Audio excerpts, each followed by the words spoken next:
My official name is Yasmin Omar, but I prefer being called Omar, just Omar. I just like involving myself in community, things that help the community, things that help queer people, mostly to be specific. I'm also a basketballer. I play basketball for a queer team. The fact that you identify as a queer person in Nairobi, it just means that you're not safe at all. You're not safe to just exist. Like, you're going to lose a lot of people in your life. And also, it has reduced my self-esteem a lot. Yeah. The positive side about being queer, personally for me, is the moment I just stepped out of the shell that I was putting myself in, I got to grow mentally, also physically, everything. Like, I started getting myself involved in organizations. I started going to events, workshops, and I can say they have changed me. I'm more knowledgeable about myself.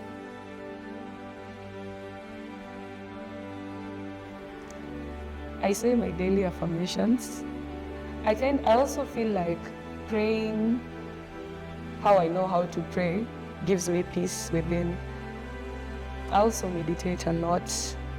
I read books. I go to spaces where there are queer people, where I can dress how I feel like dressing. I can paint my face. I can paint something. I can paint my feelings. Yeah.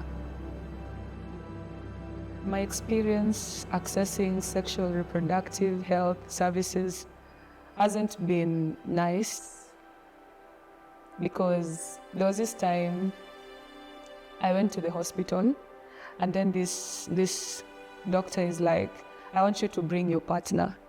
So I brought my partner, and my partner is a woman. I bring my partner, and then it's like he's diagnosing himself. I'm telling him what I'm feeling, how my body is reacting to this and that, but he's like, oh, you're masculine, there's no way you can actually get this. Oh, you're feminine, there's no way. I tell this person my name. He starts looking at me, I don't know how. Yeah, so personally, I don't feel comfortable, even going to the hospital. I don't feel comfortable at all.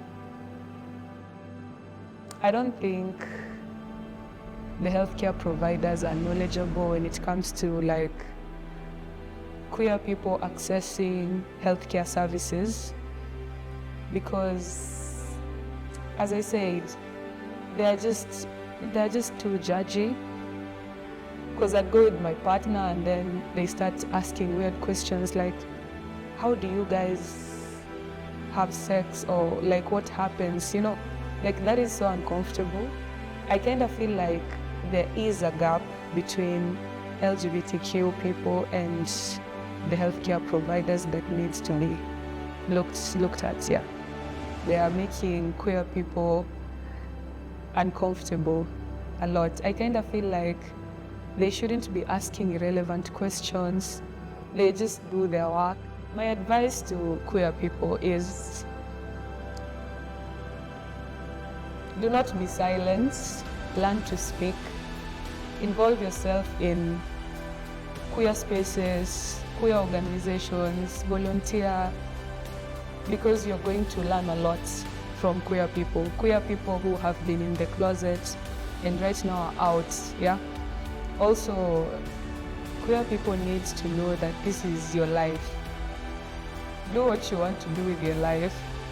Yeah, this is a story that only you can write. No one else can write it for you.